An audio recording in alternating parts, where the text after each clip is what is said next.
Atom है और ये एक एटम है, इन दोनों एटम के साइड बाय साइड एटम है और ये तीसरा एटम है और ये जब तीसरा एटम यहाँ पे आके इन दोनों के डिप्रेशन में आके लग जाएगा तो ये देखो भाई वॉइड बन गया, ये देखो ट्रायंगुलर वॉइड, ये देखो एक अनऑक्यूपाइड स्पेस, ये देखो भैया हमारे सॉलिड स्टेट में कैसे अरेंज।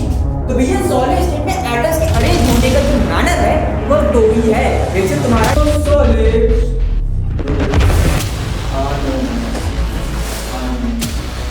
क्रिस्टलाइन सॉलिड, क्या बोलते हैं उनको? क्रिस्टलाइन सॉलिड बोलते हैं। क्या बोलते हैं उनको? क्रिस्टलाइन सॉलिड बोलते हैं। और जब भी तुमने सॉलिड स्टेट पढ़ा होगा उसमें पहले पेज पे लिखा होगा डिफरेंशिएशन बिटवीन क्रिस्टलाइन।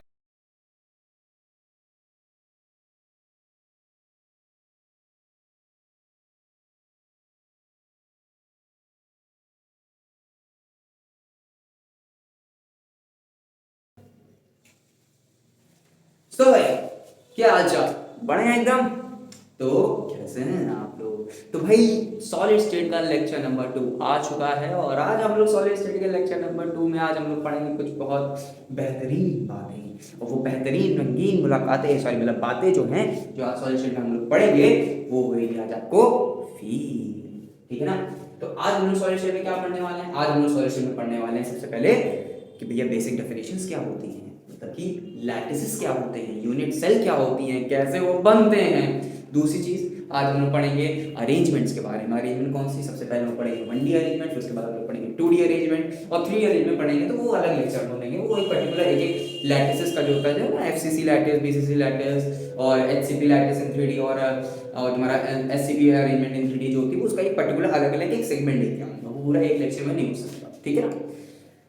और क्या पढ़ेंगे आज हम लोग पढ़ेंगे और पैकिंग एफिशिएंसी के बारे में कि पैकिंग एफिशिएंसी कैसे होती है, कैसे कैलकुलेट करते हैं। जो इतना बहुत न्यूमेरिकल आता सोचो तो बहुत टफ होता है, एकदम टफ नहीं होता, बहुत इजी सा होता है, एकदम बस फील करने वाली बात है, फील करेंगे, ठीक? तो प्रीवियस लेक्चर में हम लोग ने क्या पढ़ा था भाई? क्या पढ़ा था प्रीवियस लेक्चर में? मार्कर कहाँ चला गया? मार्कर है यहाँ पर, वाला मार्कर कहाँ चला गया? नीचे रखा। चलो अगर किसी को ये करता तो मैं नीचे से ले आऊंगा, ठीक? तो प्रीवियस लेक्चर में हम लोग क्या पढ़ा था? प्रीवियस लेक्चर में हम लोग ने पढ़ा था कि भैया क्या पढ़ा था बताओ? हम लोग ने वॉइड्स के बारे में पढ़ा था प्रीवियस लेक्चर में। मेन तो हमारा उस लेक्चर का मतलब वॉइड्स ही था कि वॉइड्स क्या होते हैं, कितने टाइप्स के वॉइड्स होते हैं। तो हम लोग ने यहाँ पे on the basis of element हमने यहाँ पे दो टाइप के वॉइड निकाले थे, 2D वॉइड्स और 3D वॉइड्स। 2D वॉइड्स हम लोग फर्दर क्लासिफाई किया तो उस क्लासिफिकेशन से हम लोग को पता चला कि जो 2D वॉइड्स होते हैं बेसिकली वो दो टाइप के होते हैं, एक होते हैं स्क्वायर पेंटेड वॉइड्स और एक होते हैं हमारे ट्रायंगुलर वॉइड्स। जब हम लोग 3D में गए तो 3D में हमें पता चला कि भाई हमारे तीन टाइप के वॉइड्स होते हैं, एक होता है हमारा टेट्राहेड्रल वॉइड, एक होता है हमारा ऑक्टाहेड्रल वॉइड, एक होता है हमारा क्यूबिकल वॉइड। और ऑक्टाहेड्रल वॉइड जो होता है वो बेसिकली हमारे दो टाइप के वॉइड्स बनता है जो कि हमारे होते हैं 2D अरेंजमेंट के वॉइड्स, जो कि होते हैं हमारे कौन से? स्क्वायर पेंटेड वॉइड्स और ट्रायंगुलर वॉइड्स, ठीक? तो उसी से रिलेटेड पूरा कारवां ज़्यादा हम लोग चलाने वाले हैं। तो बिना वेस्टेज ऑफ टाइम चलो भाई लेक्चर शुरू किया जाए। तो भाई शुरू करते हैं बिना किसी बातचीत के। तो चलो चलते हैं, ठीक? सॉलिड स्टेट का है हमारा आज लेक्चर नंबर 2। सॉलिड स्टेट का है हमारा आज लेक्चर 2, ठीक? लेक्चर 2 और आज हम सबसे पहले यहाँ पर पढ़ेंगे बेसिक डेफिनेशंस। क्या पढ़ेंगे हम लोग यहाँ पे? इधर देखो, क्या पढ़ेंगे? बेसिक डेफिनेशंस के बारे में सबसे पहले हम लोग बातचीत करेंगे यहाँ पे बेसिक डेफिनेशंस के बारे में,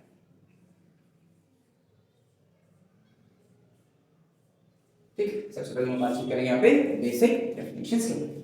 क्या है बेसिक डेफिनेशन, क्या नहीं? चलो देख, पप्पू की कहानी नहीं चलेगी, पप्पू की कहानी फिर से चलो यहाँ पे पहले पप्पू की कहानी। मान लो कि पप्पू है, क्या है? कोई पप्पू है, दिमाग में हमारा पप्पू है, ठीक? पप्पू है। इस पप्पू को क्या मिला? इस पप्पू को हमें मिला था, यहाँ पे इस पप्पू को मिला था एक कोई सॉलिड। क्या मिला था? सॉलिड मिला था। तो ये जो सॉलिड इसको मिला है वो मेरे पास लेके आया, कहता भैया ये सॉलिड है, मेरे को इसके बारे में पता नहीं, आप जरा कुछ रिसर्च करके मुझे बताओ कि कहाँ से क्या कैसा क्या है सिस्टम इसका। तो जब ये मेरे पास लेके आया सॉलिड तो मुझे पता है, मैं भी उसमें नया नया हूँ, ठीक है? मेरे को ज्यादा कुछ नहीं पता, मेरे से उसने पूछा है कि भैया सॉलिड है, तो मेरे मन में यार क्यूरियोसिटी है, मेरे मन में क्यूरियोसिटी है कि यार उसने जो सॉलिड दिया है मुझे उसने जो सॉलिड दिया है मुझे वो क्या हो सकता है उसके बारे में जानते हैं, मतलब कि उसकी प्रॉपर्टीज के बारे में जानते हैं। किसके बारे में जानते हैं? उसकी प्रॉपर्टीज के बारे में जानते हैं। दिख रहा है बढ़िया एकदम? हाँ जी सर दिख रहा है, बस थोड़ा सा 1 मिनट।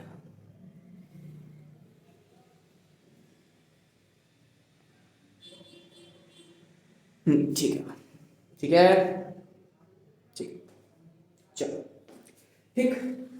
तो ये जो सॉलिड मिला है ये हमारा कोई एक अननोन सॉलिड है, ठीक ठीक है, अननोन सॉलिड। तो हमें क्या चाहिए, हम मान लो हमें यहाँ पर बिना सॉलिड मैंने क्या किया, मैंने यहाँ पे उसी सॉलिड में कुछ ऐसे लेंगे कि ये भैया वो सॉलिड का कोई स्ट्रक्चर है, और यहाँ पर मैं ले रहा हूँ कि ये भी वो उसी सॉलिड का एक स्ट्रक्चर है। तो हमें क्या करना है, या ऐसे लिख सकते हो, ऐसे लिख सकते हो सॉलिड, या ऐसे लिख सकते हो कि ये जिसको सॉलिड मिला है हमें क्या करना है, हमें सॉलिड की प्रॉपर्टीज के बारे में जानना है। क्या जानना है हमें? सॉलिड की प्रॉपर्टीज के बारे में जानना है। तो प्रॉपर्टीज के अगर हमें सॉलिड की प्रॉपर्टीज के बारे में अगर हमें जानना है तो एक बात बताओ, कोई भी सॉलिड होता है, कोई भी सॉलिड होता है, मान लो मैंने कोई सॉलिड का एक मैंने सबसे एक क्रिस्टल ले रखा, तो हमें पता है कि इस क्रिस्टल में, इस सॉलिड के क्रिस्टल में बहुत सारे आइटम्स होंगे, बहुत सारे छोटे बहुत सारे आइटम्स होंगे, बहुत सारे आइटम्स होंगे। तो ऐसे तो बहुत लाखों करोड़ों आइटम्स होंगे एक पर्टिकुलर जगह पे। तो किस किस की हम लोग बारे में जानेंगे, कैसे जानेंगे? तो मैंने क्या किया, मैंने कहा कि पप्पू एक काम करो, इस सॉलिड में से, ये जो सॉलिड है यहाँ पर, इस सॉलिड में से मैं एक छोटा सा टुकड़ा ले लूंगा, ये वाला, ठीक। और इस टुकड़े को मैं यहाँ पे 2 जगह ऐसे रिप्रेजेंट कर रहा हूँ, ऐसे करके और ऐसे, ठीक। जब मैंने इस टुकड़े को रिप्रेजेंट किया तो मैंने क्या किया, मैं यहाँ पर अज्यूम करके चल रहा हूँ, मैं यहाँ पे अज्यूम करके चल रहा हूँ,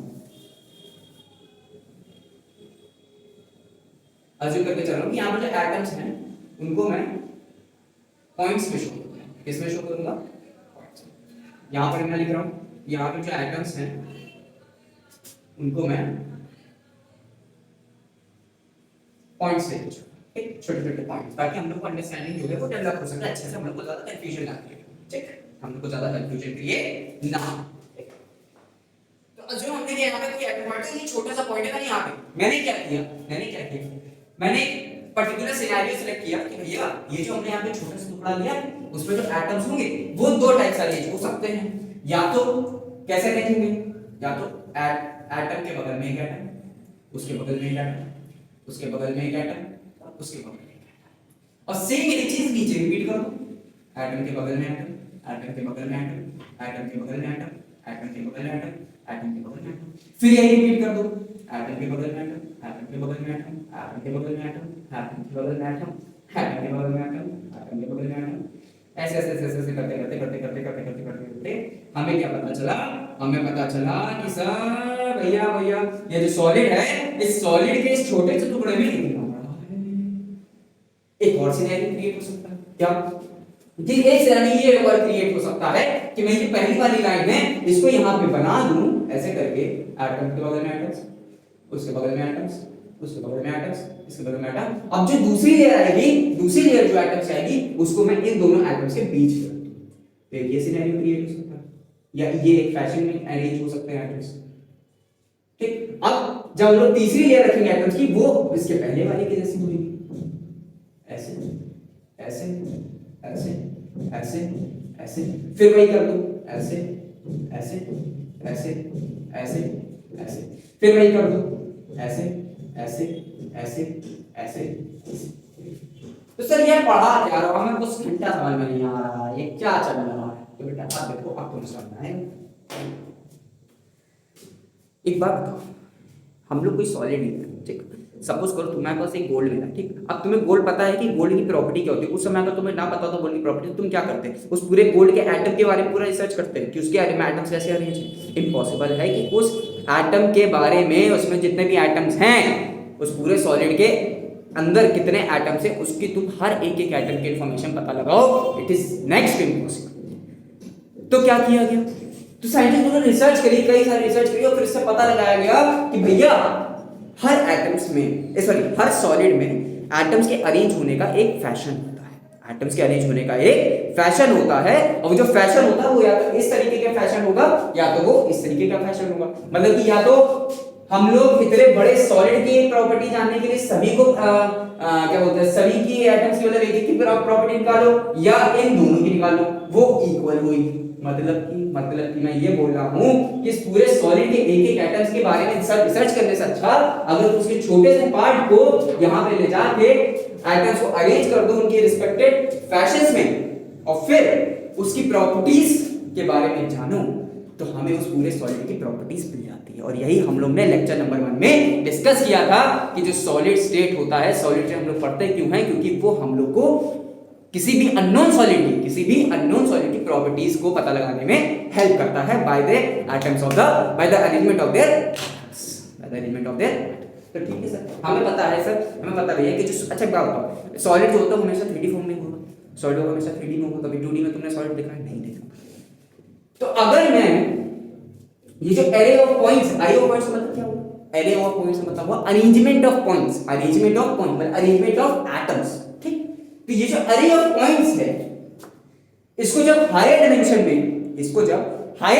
में रिपीट करोगे, हायर डायमेंशन मतलब एक्स एक्सिस में, वाई एक्सिस में, मतलब कि हर हायर डायमेंशन में हर तरफ से अगर तुम इसको रिपीट करोगे, इधर की axis y axis x axis और सामने का लॉन्ग एक्सिस z एक्सिस, तो जब हमने इस एरे ऑफ पॉइंट्स को रिपीट किया हायर डायमेंशन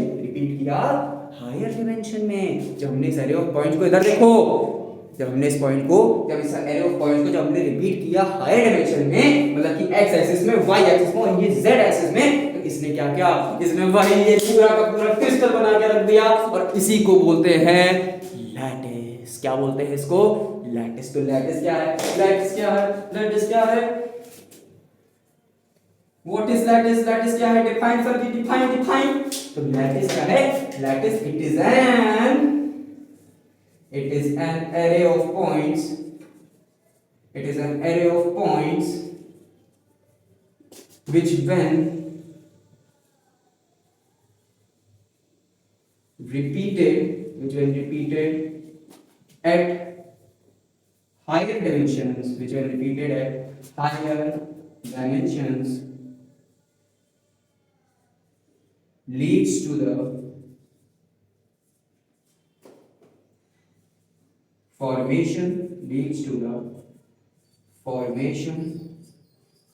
of crystal। तो लैटिस क्या है?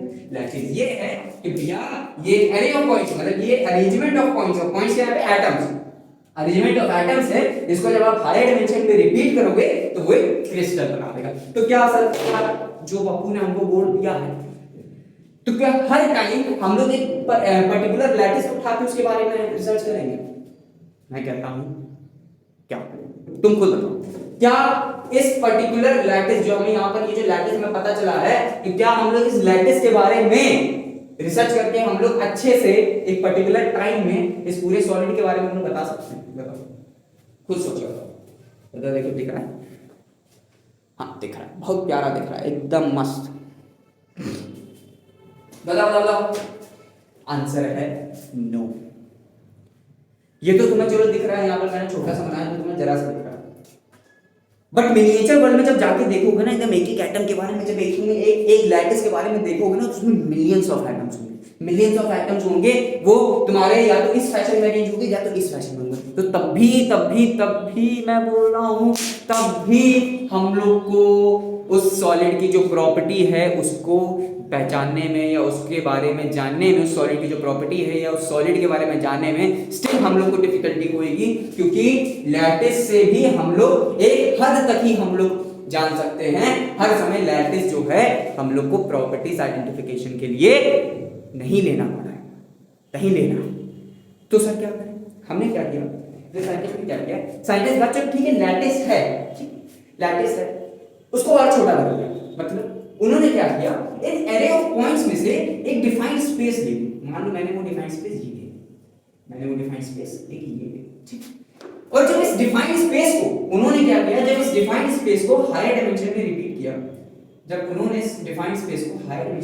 किया, कुछ इस तरीके से, ऐसे ऐसे ऐसे ऐसे ऐसे ऐसे ऐसे ऐसे ऐसे ऐसे ऐसे ऐसे। तो देखा उन्होंने ये क्या, जैसे ही उसने एक किसी डिफाइंड स्पेस को हायर डायमेंशन में रिपीट किया तो उसने फॉर्म कर दिया एक तुम्हारा लैटिस, और लैटिस अगर फॉर्म हो गया मतलब कि जो प्रॉपर्टी, मतलब कि अरे सुनो मैं ये बोल रहा हूँ कि साइंटिस्ट से क्या किया, लैटिस से काम नहीं चल रहा था, लैटिस से काम नहीं चल रहा था क्योंकि उसमें भी कई सारे अरेंजमेंट हो रहे थे, कई सारे एटम्स है, मिलियन ऑफ एटम्स है। तो उन्होंने क्या किया, उन्होंने चार एटम को पकड़ा, उन्होंने क्या किया, उन्होंने चार एटम को पकड़ा पहले, और उस चार एटम से एक डिफाइंड स्पेस बना ली, उन्होंने एक स्पेस क्रिएट कर ली, और उसी डिफाइंड स्पेस को जब उन्होंने हाई डायमेंशन में इधर मतलब ऊपर नीचे राइट लेफ्ट रिपीट किया, हाई डायमेंशन में मतलब कि z एक्सिस के अलॉन्ग रिपीट किया, तो उस डिफाइंड स्पेस ने फॉर्म कर दिया एक लैटिस, और अगर लैटिस फॉर्म हो गया यानी कि क्रिस्टल फॉर्म हो गया, मतलब कि अगर हम लोग एक छोटी सी, मतलब अगर हम लोग इस छोटी सी डिफाइंड स्पेस की प्रॉपर्टी अगर जान लेते हैं तो वही प्रॉपर्टी लैटिस की होगी, और वही प्रॉपर्टी किसी पप्पू के सॉलिड की होगी। तो सर भैया ये बताओ, ये जो डिफाइंड स्पेस है इसको बोलते क्या है? हाँ, इसको वही बोलते जो तुम लोग सोच रहे हो, इसी को बोलते हैं यूनिट सेल। क्या बोलते हैं इसको? इसी को बोलते हैं यूनिट सेल। क्या बोलते हैं इसको? इसी को बोलते हैं यूनिट सेल। देखो देखो यहाँ पे ये देखो, ये देखो, इसको जैसे जैसे मैं हायर डायमेंशन रिपीट कर रहा हूं तो पूरा पूरा ये क्या फॉर्म कर दे रहा है, पूरा पूरा फॉर्म कर दे रहा है लैटिस। मतलब कि यूनिट सेल अगर मुझे लिखना है, यूनिट सेल, यूनिट सेल क्या होता है? It is a defined space, it is a defined space which when repeated in higher dimensions leads to the formation of leads to the formation of lattice, leads to the formation of lattice। तो sir conclusion क्या निकला? So conclusion निकला, conclusion ये निकला, conclusion important है, conclusion देख लो, conclusion देख लिया अगर तुमने तो सारी बातचीत क्लियर हो जाएगी, सारी बातचीत क्लियर हो जाएगी। तो कंक्लूजन ये निकला कि अगर हमें किसी भी सॉलिड की प्रॉपर्टी जाननी है, कंक्लूजन ये निकला कि अगर हमें, कंक्लूजन क्या निकला वैसे देखते हैं यहाँ पे। कंक्लूजन ये निकला कि यूनिट सेल से बनता है लैटिस, और यूनिट सेल को जब हाई डायमेंशन में रिपीट करो तो बन जाता है लैटिस, और लैटिस को जब हाई डायमेंशन में रिपीट करो तो वो फॉर्म कर देता है एक सॉलिड को। मतलब कि ये तीनों आपस में इंटरकनेक्टेड है, समझ में आ रहा है? तो अगर मैं यूनिट सेल की प्रॉपर्टीज को जान लूं तो वही प्रॉपर्टी होगी लैटिस की, और अगर वही प्रॉपर्टी लैटिस की होगी तो वही प्रॉपर्टी होगी हमारी सॉलिड की। हाँ तुम सही हो, मतलब कि अगर जो यूनिट सेल की प्रॉपर्टी होगी वही तुम्हारी लैटिस की प्रॉपर्टी होगी, जो लैटिस की प्रॉपर्टी होगी वही तुम्हारी किसकी प्रॉपर्टी होगी? सॉलिड की प्रॉपर्टी। समझ में आया? समझ में आया? समझ में आया? मतलब कि जो यूनिट सेल में एटम जिस तरीके से अरेंज होंगे, यूनिट सेल में एटम्स की जो अरेंजमेंट होगी वही लैटिस के एटम्स की अरेंजमेंट होगी, और जो लैटिस के एटम की अरेंजमेंट होगी वही हमारे सॉलिड के एटम की अरेंजमेंट होगी। बस यही है कंक्लूजन, यही है कंक्लूजन। समझ में आया? समझ में आया? समझ में आया? बताओ भाई बताओ, समझ में आया? किसी को दिक्कत? नोट करो, नोट करो। मास लगाओ तो दिक्कत होती है। नोट करो भाई, नोट करो, फटाक से नोट करो, नोट करो भाई, नोट करो। कर लिया नोट? चलो कर लिया नोट, कर लिया नोट, ठीक है। चलो भाई पढ़ते हैं आगे, ठीक। नोट कर लेना। चलो समझ में आ गया लैटिस क्या होती है, यूनिट सेल क्या होता है, ठीक। अब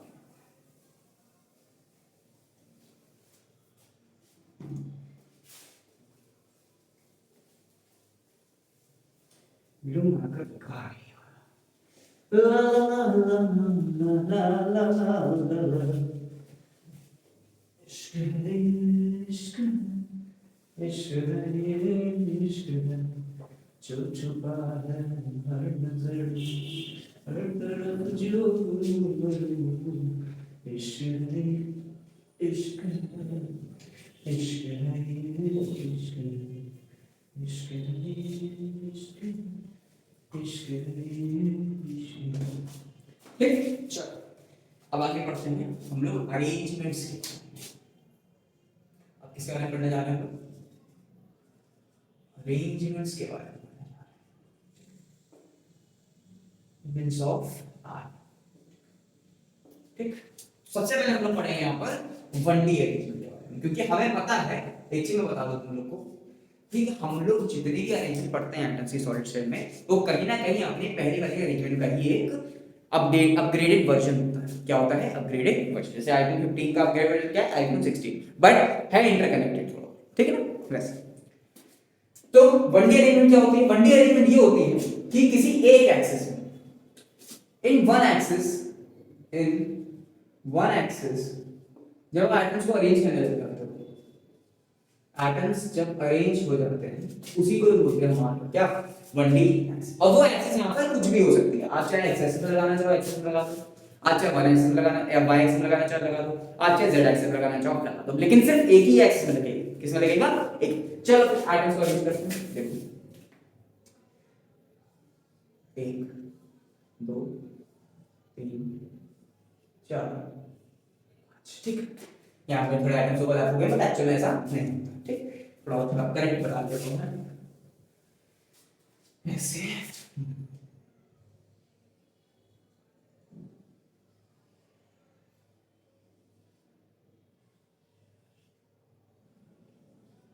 एटम के बगल में एटम के बगल में मान लो ये एक एक्स एक्सिस है, मैंने ये एक्स एक्सिस के तो ये ऐसे ही हमारे इस सॉलिड की कोई भी सॉलिड होगा, उस सॉलिड में अगर कोई 1D अरेंजमेंट है, उस सॉलिड में अगर कोई 1D अरेंजमेंट है तो वो ऐसे ही एक के बगल में एक, एक के बगल में एक के बगल में एक जाके अरेंज हो जाएंगे एटम्स। और वो एक्सिस कुछ भी हो सकती है, कोई एक पर्टिकुलर एक्सिस ही होगी, वो चाहे आप एक्स एक्सिस लो, चाहे वाई एक्सिस लो, चाहे जेड एक्सिस लो, ठीक। ठीक है, अरेंजमेंट क्या मतलब है? अरेंजमेंट एग्जाम्स क्वेश्चन आता है कि what is the coordination number of atom of some फलाना metal in that particular arrangement, in that particular arrangement। तो हम लोग अगर किसी भी एटम के किसी भी अरेंजमेंट में प्रेजेंट एटम की अगर हमें कोऑर्डिनेशन नंबर जानना, क्या जानना हो हमें? अगर हमें कोऑर्डिनेशन नंबर जानना है तो कोऑर्डिनेशन नंबर जानने के लिए सबसे पहले सिलेक्शन ऑफ एटम करना होता है। क्या करना होता है? सिलेक्शन ऑफ क्या करना होता है? सिलेक्शन ऑफ एटम, ठीक। और सिलेक्शन ऑफ एटम में जब हम लोग एटम सिलेक्ट कैसे करते हैं? हम लोग सिलेक्ट करते हैं on the behalf of environment. मतलब कि जो भी सिलेक्टेड एटम होगा, जो भी सिलेक्टेड एटम होगा उसका एनवायरनमेंट कंप्लीटली ऑक्यूपाइड होना चाहिए। Environment of selected atom should be occupied, ठीक। उसका एनवायरनमेंट क्या होना चाहिए? पूरा ऑक्यूपाइड होना चाहिए, तभी वो कोऑर्डिनेशन नंबर हम लोग उसी एटम का बता सकते हैं, ठीक।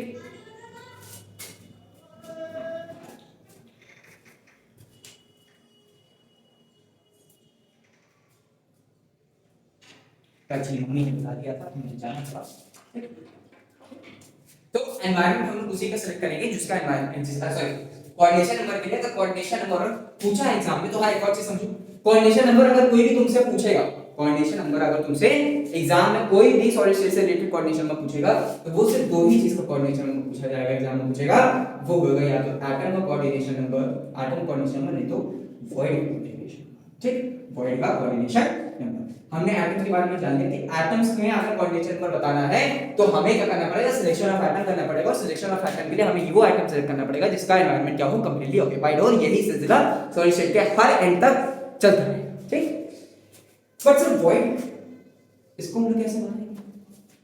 वॉइड का कोऑर्डिनेशन नंबर जो होगा तुम्हारा वो इक्वल होगा नंबर ऑफ एटम्स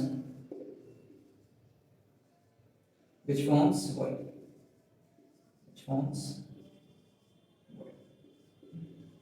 मतलब कितने नंबर ऑफ एटम्स ने वॉइड बनाया है वही उसका कोऑर्डिनेशन नंबर हो जाएगा, ठीक। अब आते हैं यहाँ पर एटम्स पर। तो 1D अरेंजमेंट में अगर हमें कोऑर्डिनेशन नंबर बताना है किसी भी एक पर्टिकुलर एटम का तो हमें पता है कि ये जो एक्स एक्सिस पे हमारे एटम्स अरेंज हुए हैं वो इनफिनाइट चलते रहेंगे, ऐसे अरेंज रहेंगे। तो हम लोग किसका बताते हैं, किसी का ही बता दो जिसका एनवायरनमेंट कंप्लीटली ऑक्यूपाइड हो उस पर्टिकुलर एक्सिस में, उस पर्टिकुलर एक्सिस के रिस्पेक्ट में। कैसे, मान लो पहले ये वाला एटम है, तो हमें पता है इसके बगल में एक एटम है, हमें पता है इसके बगल में एटम है, इसके ऊपर एटम है, इसके ऊपर एटम है, क्यों, क्योंकि ये सिर्फ एक एक्सिस पर है, यानी कि इसका एनवायरनमेंट कंप्लीटली ऑक्यूपाइड है। तो इस एटम का और जरा बनाते हैं, ये 3 एटम बनाते हैं, ठीक है, 1 2 3, ठीक। तो ये जो बीच वाला एटम है जिसको मैं इसे कलर कर रहा हूं से, इसका हमें कॉम्बिनेशन नंबर बताना है, ठीक। तो इसका कॉम्बिनेशन नंबर क्या हो जाएगा यहाँ पे हमारा, वो हो जाएगा इक्वल, इसका इक्वल हो जाएगा, वो इक्वल हो जाएगा हमारे 2 के।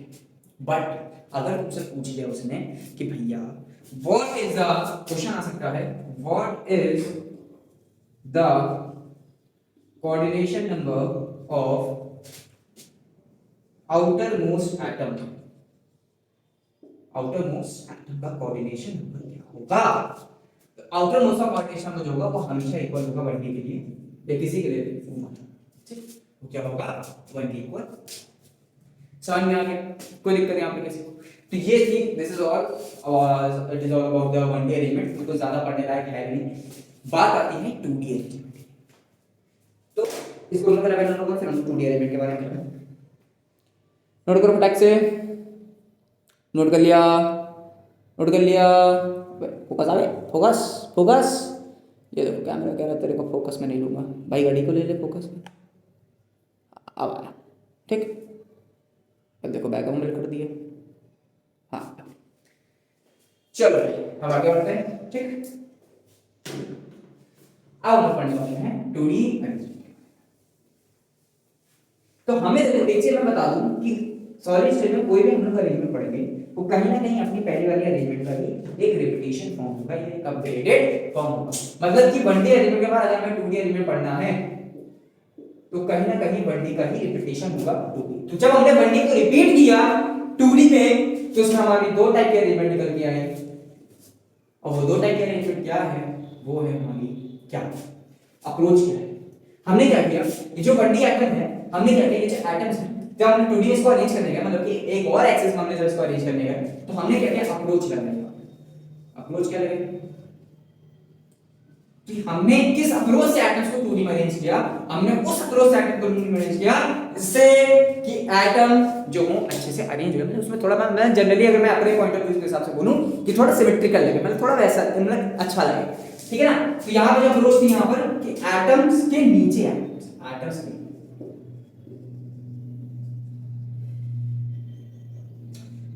नीचे एटम्स को अरेंज किया। और यहां पर एक और अप्रोच हमने लगाई कि यहां पर हमने अप्रोच लगाई कि एटम्स के डिप्रेशन में एटम्स हमने लगा दिया, एटम्स के डिप्रेशन में एटम्स हमने लगा दिया।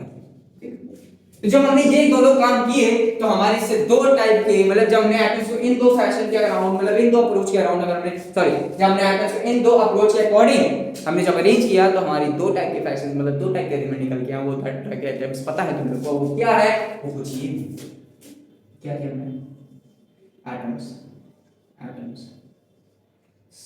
एटम्स, ठीक। अब इसी को नीचे रिपीट करो 2D, ऐसे ऐसे ऐसे ऐसे। एक चीज मैं बता दूं, ये सारे के सारे एटम एक ही रेडियाई के होंगे। यहाँ पर मेरे पास स्मार्ट बुक देखिए, इससे थोड़ा मैं डिफरेंट लग रहा है, बट ये सारे सारे एक ही रेडियाई के एटम्स होंगे, ठीक है। मतलब इनका रेडियाई जो होगा इन एटम्स का वो सेम सिमिलर होगा, ऐसे, ठीक।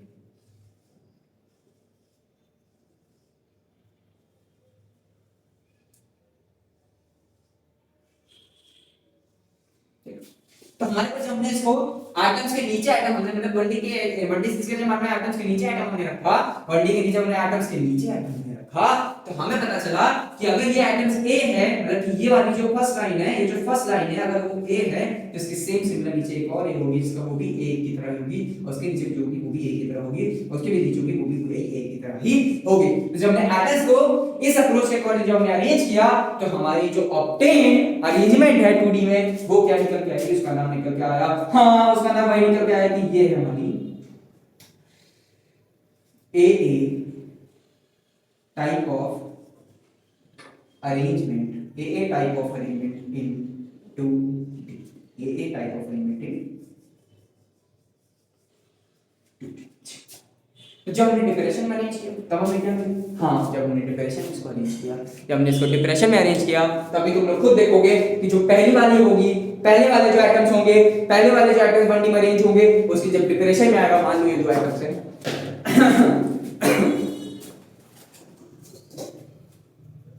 ठीक, मान लो दो एटम्स है, तो इन दो एटम्स के जब हमने डिप्रेशन में एटम किया, ठीक, तो ऐसे हमारी एक और यहाँ पर एक एटम होगा, एक एटम यहाँ होगा, एक एटम यहाँ होगा, एक एटम, तो ऐसे हमने जब अरेंज किया, इसकी जो फर्स्ट वाली आएगी ना, अगर वो ए है तो नीचे वाली जो लाइन होगी उसको हम लोग बी बोलेंगे, क्योंकि वो फर्स्ट वाले से कभी मैच ही नहीं करेगी। जब एटम्स को हम लोग डिप्रेशन में एटम्स में रखेंगे तो कभी भी जो फर्स्ट लेयर होगी, जो सेकंड लेयर होगी, वो कभी भी एक दूसरे से मैच नहीं करेगी। तो उससे जो ऑक्टेट अरेंजमेंट मिलेगी हमको, वो मिलेगी A B type of arrangement in 2 dimensional.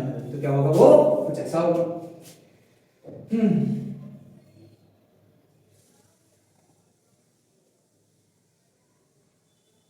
ठीक, ऐसे ये एटम से अरेंज होगा ए।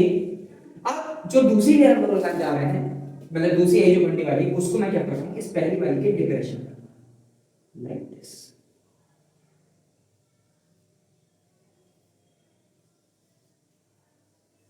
ठीक, जो तीसरी होगी वो कुछ यहां पर,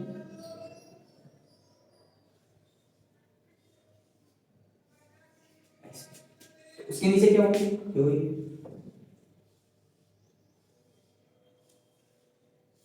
तो सर हम इससे एक चीज समझ में आ रहा है, हम भी इससे एक चीज समझ में आ रही है कि ये जो ए वाली है, मतलब ये जो पहली लेयर है एटम्स की, वो थर्ड लेयर से मैच करी, तो मतलब अगर ये है तो ये भी ए होगी।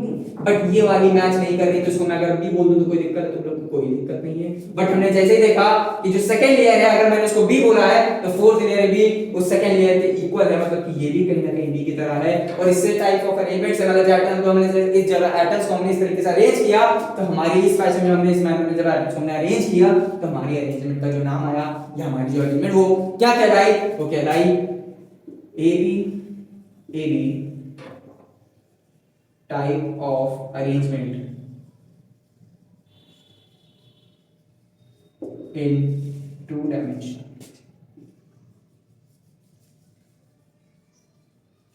ए B type of arrangement in 2 dimension. समझ में आया, समझ में आया, कोई दिक्कत? तो सर ठीक है, हमने ये भी करना और इसमें हमने इसको अरेंज कर लिया है, बट हमें इसकी दिक्कत है कि हम लोग इसकी प्रॉपर्टीज, मतलब इससे जो ये जो सॉलिड हो गया जो फॉलो करेगा, उसमें हम लोग को मतलब प्रॉपर्टीज कैसे जानेंगे, हम लोग कुछ समझ नहीं आया सर।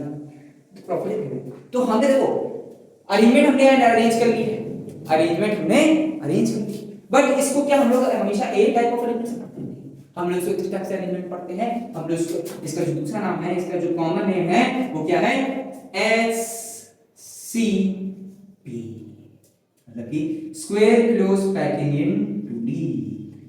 ठीक, square close packing in 2D। Square close packing देखो, मान लो मैंने यहाँ पे 4 एटम्स में लेता हूँ, एक एटम ये, एक एटम ये, एक एटम ये, एक एटम ये, जब इनके सेंटर इसको जो मिला दिया इसको, तो हमें पता चला कि जब यहाँ पे ये जो यूनिट्स है, जब हमने इसको 3D में रिपीट किया, हमने इसको 3D में इसका रिपीटेशन किया, मतलब कि मैंने यहाँ पे एक डिफाइंड स्पेस ले ली इस एटम के बारे में जानने में, हमने इस पूरी एलिमेंट के बारे में जानने में, मैंने यहाँ पे एक डिफाइंड स्पेस ले ली, और जब मैं इसको 3D में रिपीट किया, देखो देखो देखो, जैसे मैंने यहाँ पे 3D में ऐसे रिपीट किया, देखो 1 2 3 4, फिर से हमें यही वाली मिल गई, और फिर जब हमने इसको इधर साइड कर दिया, तो यहाँ पर एक एटम हुआ, तो 1 2 3 4, तो मैंने इसको जैसे हम लोग इस डिफाइंड स्पेस को 3D में रिपीट कर रहे हैं, तो ये कर रहा है लीस्ट ऑफ फॉर्मेशन लैटिस, और लैटिस बन गया तो हमारा क्रिस्टल भी बन जाएगा भाई, मतलब हमारा सॉलिड भी बन जाएगा। मतलब कि यहाँ पर Sp2D क्या क्यों लिखा गया है, क्योंकि ये इस अरेंजमेंट की यूनिट सेल है, square close packing in.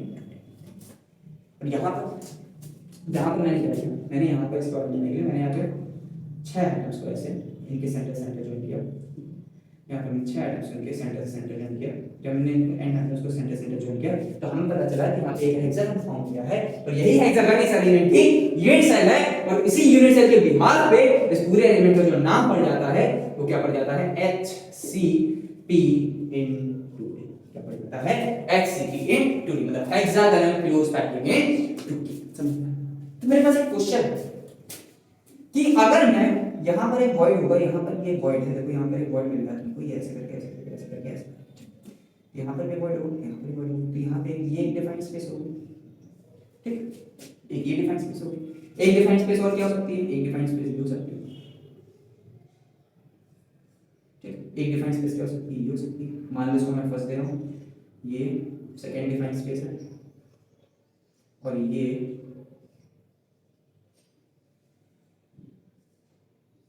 Third defined space है। तो मुझे एक बात बताओ, ये फर्स्ट डिफाइंड स्पेस है, ये सेकंड है, ये थर्ड है, यहां पर भी ये देखो ऐसे ऐसे पैरेललोग्राम, ठीक, और ठीक, यहां पर ये वाली जो डिफाइंड स्पेस है, ठीक। तो मुझे एक बात बता दो, यहाँ पे क्वेश्चन है मेरा कि ये जो स्क्वायर पर्सपेक्टिव में यहाँ पे जो फर्स्ट सेकंड थर्ड है, वहां पे जो फर्स्ट है, क्या ये यूनिट सेल, ये as a unit cell consider करी जा सकती है, मुझे बताओ। चलो चलो भाई मुझे बताओ, क्या ये as a unit cell consider करी जा सकती है? क्वेश्चन कुछ बताना ध्यान से करना, ठीक है ना? चलो मैं यहाँ पे फॉर्मूला बताता हूँ।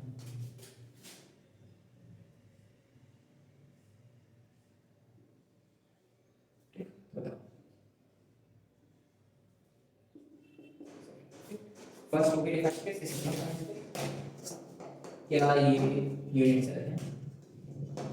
तो भाई बताओ क्या ये यूनिट सेल है? तो मैं बोलूंगा आंसर आंसर कि जो फर्स्ट है, जो सेकंड है और जो थर्ड है, वो क्या है, वो यूनिट सेल है। क्या है वो? यूनिट सेल है। मतलब कि यहाँ पर भी यूनिट सेल होगी, मतलब यहाँ पे जो फर्स्ट है, फर्स्ट और जो सेकंड है, वो भी यहाँ पर क्या है, यूनिट सेल्स, यूनिट सेल। क्यों है यूनिट सेल? क्योंकि डेफिनेशन मैंने कहा था कि यूनिट सेल एक ऐसी डिफाइंड स्पेस है जिसको आप हायर डायमेंशन में जब रिपीट करो, जिसको जब आप हायर डायमेंशन में रिपीट करो, जिसको आप हायर डायमेंशन में रिपीट करो, तो हमें क्या मिल जाए, लैटिस मिल जाए, लैटिस मिल जाए। तो ये जो फर्स्ट वाली है, इसको जब मैंने हाई डायमेंशन में रिपीट किया, ये जो फर्स्ट वाली है, इसको जब मैंने हाई डायमेंशन में रिपीट किया, तो देखो यहाँ पे अगर मैं इसको एक्स एक्सिस के लाऊं, वाई एक्सिस के लाऊं और ये जेड एक्सिस के लाऊं, तुम्हारी तरफ जब मैं रिपीट कर रहा हूं, तो यही टाइप का पूरा क्वेश्चन मिल रहा है। तो जब मैं इसी को ही, ये देखो ये जो रेक्टेंगल है हमें, इसको जब मैंने ऊपर वाई एक्सिस में, इसको जब मैंने एक्स एक्सिस में, ऊपर पीछे जेड एक्सिस में जब मैंने रिपीट किया, तो भी लैटिस मिला। ये जो स्क्वायर है, इसको जब मैंने ऊपर वाई एक्सिस में, नीचे एक्स एक्सिस में, देखो ना एक्स एक्सिस में मैंने इसको रिपीट किया, तब भी हम लोग को क्या मिल रहा है, तब भी हम लोग को लैटिस मिल रहा है। मतलब ये क्या है, यहाँ पे फर्स्ट सेकंड थर्ड, तो यहाँ पर हमारे फर्स्ट सेकंड क्या है, हमारी यूनिट सेल्स। समझ आया? किसी कोई दिक्कत बताओ भाई, किसी कोई दिक्कत बताओ बताओ बताओ बताओ। इसका मतलब सर एक चीज समझ में आया, ये कंक्लूजन ये निकला कि किसी भी एक पर्टिकुलर अरेंजमेंट में infinite number of unit cell हो सकती है।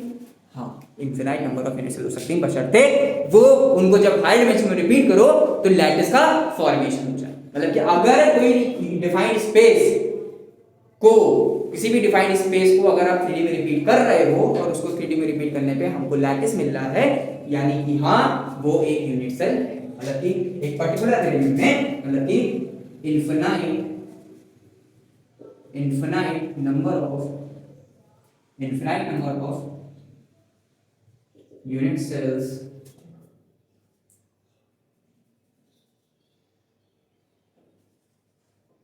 can be formed in a particular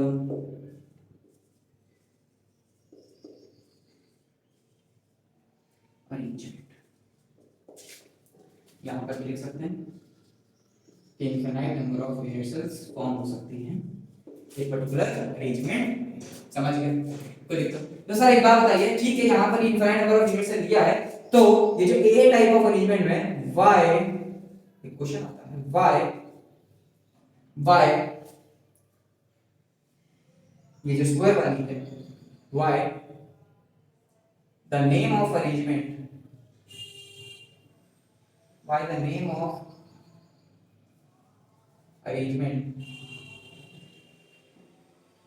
जो नेम है वो उसकी यूनिट सेल पे क्यों पड़ा है, उसकी एक यूनिट सेल पे क्यों करना है, why the name of arrangement, कि कोई भी एक पर्टिकुलर एलिमेंट है तो उस पर्टिकुलर एलिमेंट का जो नेम है उसकी यूनिट सेल पे क्यों करना है, चाहे वो ये वाली हो चाहे वो ये, ऐसा क्यों। तो ऐसा इसलिए है क्योंकि ये जो यहाँ पे ये जो स्क्वायर वाली है, यहाँ पे ये जो स्क्वायर वाली डिफाइंड स्पेस है और यहाँ पे जो हेक्सागन वाली डिफाइंड स्पेस है, ये क्या कर रही है, ये मैक्सिमम प्रॉपर्टीज एक्सप्लेन कर रही है अबाउट दिस सॉलिड जो कि फॉलो कर रहा होगा ये वाली अरेंजमेंट, अबाउट दिस सॉलिड जो कि फॉलो कर रहा होगा ये वाली arrangement. So that's why we have taken that's why in A type of arrangement we have taken this square as a unit cell, and ABAB type of arrangement and in ABAB type of arrangement is we consider this hexagon as a unit cell because they explain maximum number of properties। तो answer क्या होगा, answer ये हो जाएगा, यहाँ पर इसका answer ये हो जाएगा because it will explain, yeah, it provides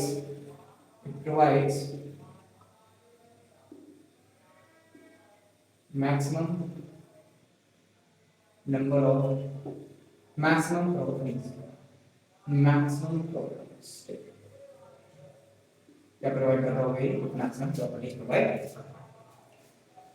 ठीक है भाई, कोई दिक्कत यहाँ पर किसी को, ठीक, नोट कर ले, नोट करना, नोट कर फटाक से नोट करो भाई, नोट करो, नोट करो भाई, नोट करो, नोट करो भाई, नोट करो।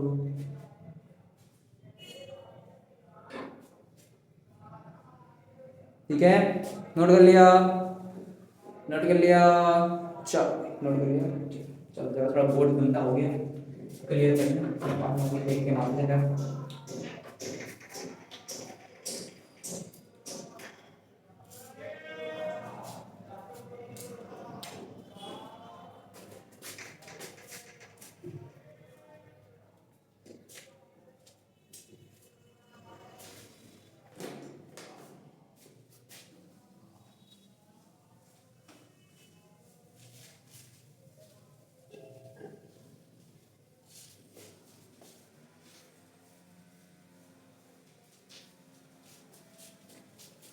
तो अब हम लोग हेडिंग डालो, अब हम लोग पढ़ने वाले हैं पैकिंग एफिशिएंसी, कि भैया कोई भी अरेंजमेंट है, उस अरेंजमेंट में एटम्स अगर पैक्ड हैं उनकी एफिशिएंसी क्या होती है, वो किस तरीके से वो रहना चाहिए, किस तरीके से वो रहना चाहिए। ठीक है, शुरू करते हैं।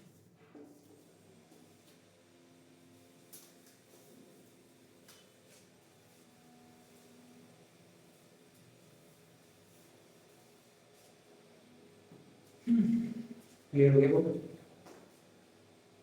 क्लियर तो हो गया।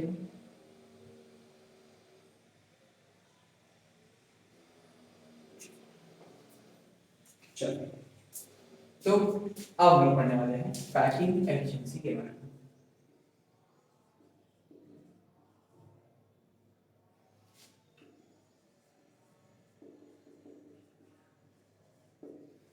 कि हमारा कोई सॉलिड है, हमारा कोई सॉलिड है, तो उसमें जो एटम्स हैं वो कितनी स्पेस में अपने आप को पैक्ड करके बैठे हुए हैं, या कितनी स्पेस को वो कितने परसेंट स्पेस को वो ऑक्यूपाई करके बैठे हैं, उसी को ही बोलते हैं पैकिंग एफिशिएंसी।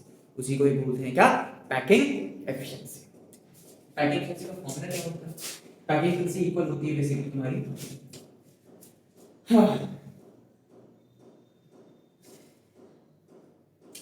क्या होती है कि the total space occupied by the atoms inside the unit cell, क्या मिलेगा, टोटल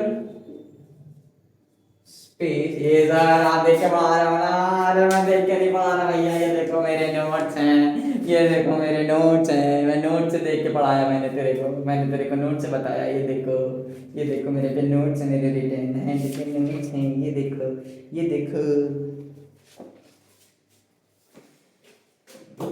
चलो, क्या total space occupied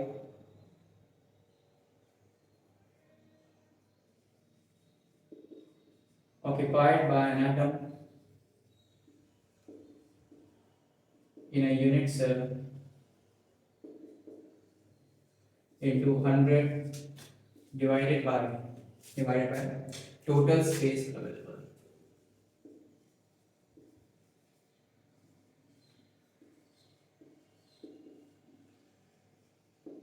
total space.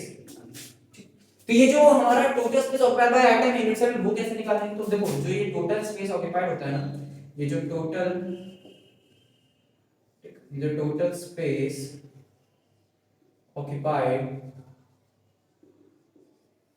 बोरियत लग रही क्या? Find by atom in a unit cell, UC PUBG वालों यूसी आ गई तो वो इक्वल होता है number of atoms, total number of atoms into, लिखा है होता है total number of atoms into space occupied by one atom equal से होता है total number of atoms into total space occupied by an, समझ गए? तो ये जो टोटल नंबर ऑफ आइटम्स होते हैं ना, ये जो टोटल नंबर ऑफ आइटम्स होते हैं ना, उनको बोलते हैं सेट। और z इज इक्वल टू होता है position into contribution, position into contribution. Suppose एक एग्जांपल लेके मैं चलता हूं। मैंने कहा मेरे पास एक क्यूब है, ऐसे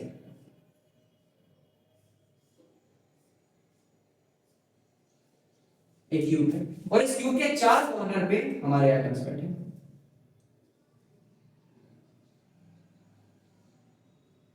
लाइट चली गई। इस क्यूब के चार एटम्स, ओह शिट, दिखाई दे रहा है?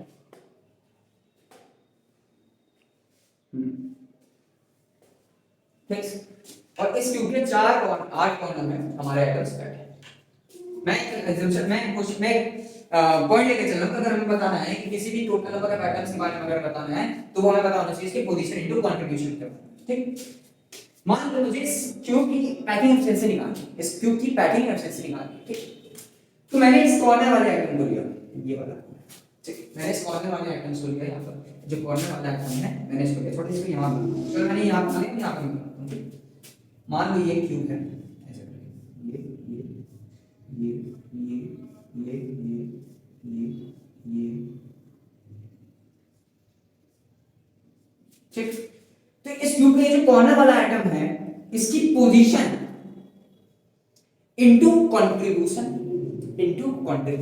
तभी इसका मैं बता पाऊंगा टोटल नंबर ऑफ एटम्स। मतलब कि अगर मैं इसकी पोजीशन इसके कंट्रीब्यूशन निकाल लूं तो हम बता पाएंगे क्या। तो अगर मैं इसी एक की मैं पोजीशन कंट्रीब्यूशन निकाल लूं, वही सारी होगी, क्योंकि हमें पता है कि एक एटम का जो रेडियस है, मतलब कि सॉलिड स्टेट में जो एटम्स होते हैं उनका रेडियस सेम होता है, मतलब कि वो सिमेट्रिकली अरेंज होते हैं किसी एक पर्टिकुलर मैनर में, जो कि होता है या तो ए टाइप ऑफ मैनर में होंगे या तो एबी टाइप ऑफ मैनर में होंगे। ठीक, तो अगर मैं इस एटम की पोजीशन कंट्रीब्यूशन निकालूं वही पूरे सभी एटम्स की होगी। मतलब कि अगर मैं इसकी यहां की निकालूं तो यहां वाली की होगी, यहां वाली की, मतलब इस पूरे फेज में कितने नंबर ऑफ एटम्स होंगे, टोटल नंबर ऑफ एटम्स, क्योंकि हम निकालेंगे इस पीछे वाले फेज में क्यूब के, और भाई जो पीछे वाले फेज का क्यूब का होगा वही फ्रंट वाले फेज का होगा। चलो निकालते हैं। देखो ये जो आइटम होगा यहां पे, अगर मुझे इसकी पोजीशन बतानी है, पोजीशन हमें पता है कि कॉर्नर में, ठीक, तो कंट्रीब्यूशन कैसे निकालेंगे? कंट्रीब्यूशन निकालेंगे तो कुछ इस तरीके से, देखो ये जो हमारा एक आइटम होगा वो कहीं ना कहीं इस एक बगल वाले क्यूब में शेयर हो रहा होगा, ऐसे करके देखो, ऐसे, ठीक। और अगर ये बगल वाले में, तो इसके पीछे क्यूब होगा, इस क्यूब के एक पीछे क्यूब होगा जो कि कुछ ऐसे होगा, ऐसे ये, ठीक। और इस क्यूब के एक पीछे एक इधर इधर इधर एक क्यूब होगा, देखो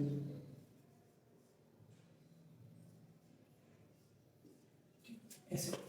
तो हमें पता चला कि अगर ये एटम इन क्यूब में मतलब एक एटम इन नीचे वाले चार क्यूब में डिस्ट्रीब्यूटेड है, तो इसके ऊपर भी तो चार क्यूब होंगे, मतलब इसके ऊपर भी तो चार क्यूब होंगे, लाइक दिस, ऐसे ऐसे ऐसे ऊपर भी तो चार क्यूब होंगे। मतलब कि देखा जाए तो ये पूरा एक एटम कितने क्यूब्स में शेयर है? 8 क्यूब में शेयर है, बट कितना एक क्यूब में उसका कंट्रीब्यूशन कितना है? 1/8 का। कितना है?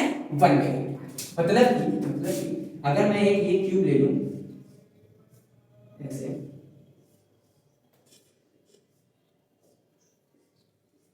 ठीक, तो हमें पता है कि इस क्यूब में 8 कॉर्नर है और 8 कॉर्नर में ये एक हर हर हर पर्टिकुलर कॉर्नर्स में हमारे एटम्स बैठे हैं, हर 4 कॉर्नर में एटम्स बैठे हैं। तो ये जो 4 कॉर्नर में एटम बैठे हैं, ये हर एक एटम कहीं ना कहीं 8 क्यूब्स में शेयर हो रहा होगा और एक क्यूब में उसका कंट्रीब्यूशन 1/8 का होगा। मतलब कि अगर मैं यहां से इस पूरे बैक वाले फेस का, ये जो पूरा बैक वाला एरिया है, इसमें अगर मैं निकालना चाहूँ तो 1/8 का कंट्रीब्यूशन इसका होगा, 1/8 कंट्रीब्यूशन इसका होगा, 1/8 प्लस 1/8 कितना हो गया, 1/4। नीचे वाले आइटम्स की बात करूँ, नीचे वाले आइटम्स की बात करूँ ये वाले, तो 1/8 का इसका होगा, 1/8 कंट्रीब्यूशन इसका होगा, टोटल कंट्रीब्यूशन कितना हो गया 1/4। 1/4 प्लस 1/4 करो कितना है, मतलब इस पूरे फेज में कितने नंबर ऑफ एटम्स होंगे, मतलब कितना कंट्रीब्यूशन होगा एटम का, वो कितना होगा 1/4 आधा, कितना होगा। तो जो बैक फेस का निकला है, मतलब बैक फेस का कितना निकला आधा, फ्रंट फेस का कितना निकलेगा आधा, क्योंकि सिमेट्रिकल कर देंगे। तो आधा प्लस आधा कितना हो गया, कितना हो गया, मतलब कि किसी भी एक पर्टिकुलर क्यूब में अगर कोई एटम्स 8 कॉर्नर में बैठे हैं, अगर किसी पर्टिकुलर क्यूब में 8 कॉर्नर्स में एटम बैठे हैं, तो उनकी पोजीशन अगर हमें फाइंड करनी है तो पोजीशन होती है 8, कंट्रीब्यूशन का कितना होता है 1/8, तो टोटल नंबर ऑफ एटम कितना होता है। समझ में आया, फील आई, समझ में आया, कोई दिक्कत बताओ भाई, किसी को दिक्कत। सिंपल बेसिक मैथमेटिक्स है। देखो देखो मैंने क्या कहा था, मैंने कहा था कि भैया ये एटम है यहाँ पर ऐसे, ये एटम्स इस पर्टिकुलर, मतलब ये एटम इन 4 में शेयर हो रहा है ऐसे, ये इस क्यूब में ऐसे ऐसे ऐसे ऐसे करके शेयर हो रहा है, ठीक।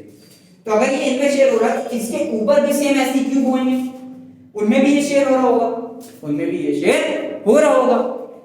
तो एक क्यूब में कितना शेयर हो रहा होगा 1/8, क्योंकि पूरे सब में 8 में हो रहा है, तो एक क्यूब में कितना हो रहा होगा 1/8। और कॉर्नर में पोजीशन कैसी, यहाँ पे पोजीशन कैसी कॉर्नर में, क्योंकि हमें पता है कि कोई भी एटम है अगर हमें उसकी पोजीशन बतानी है तो हम लोग उसके सेंटर पर, तो इसका सेंटर कहां प्रेजेंट है कॉर्नर में, तो ऐसे सभी 8 एटम्स को कॉर्नर सेंटर में, सभी की पोजीशन क्या है 8, मतलब सही पोजीशन क्या है 8 कॉर्नर, कंट्रीब्यूशन क्या है सबका 1/8, तो आंसर कितना हो गया 1।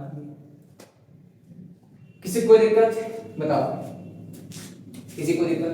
तो अब आते हैं हम टोटल स्पेस ऑफ इफेक्ट में आते हैं, ठीक, हम लोग क्या आते हैं टोटल स्पेस। तो टोटल स्पेस अगर हम 2D में बात कर रहे हैं तो 2D में एटम्स को हम लोग अज्यूम करके चलते हैं सर्कल, एटम्स को हम लोग अज्यूम करके चलते हैं सर्कल। तो सर्कल का जो एरिया होएगा वो कितना आ जाएगा पाई आर स्क्वायर, क्योंकि इसके इक्वल हो जाएगा, ठीक। और 3D में जब हम लोग बात करते हैं, 3D में हम लोग एटम्स को कंसीडर करके चलते हैं एज अ स्फीयर। तो स्फीयर का वॉल्यूम कितना होगा 4/3 पाई आर, ठीक। ये वैल्यू पता चल गई, ये हमें पता चल गई, बचा क्या टोटल स्पेस अवेलेबल। तो टोटल स्पेस अवेलेबल देखो, हमें ये मिल गया, ये मिल गया, हमें क्या पता करना है total space available, total space available.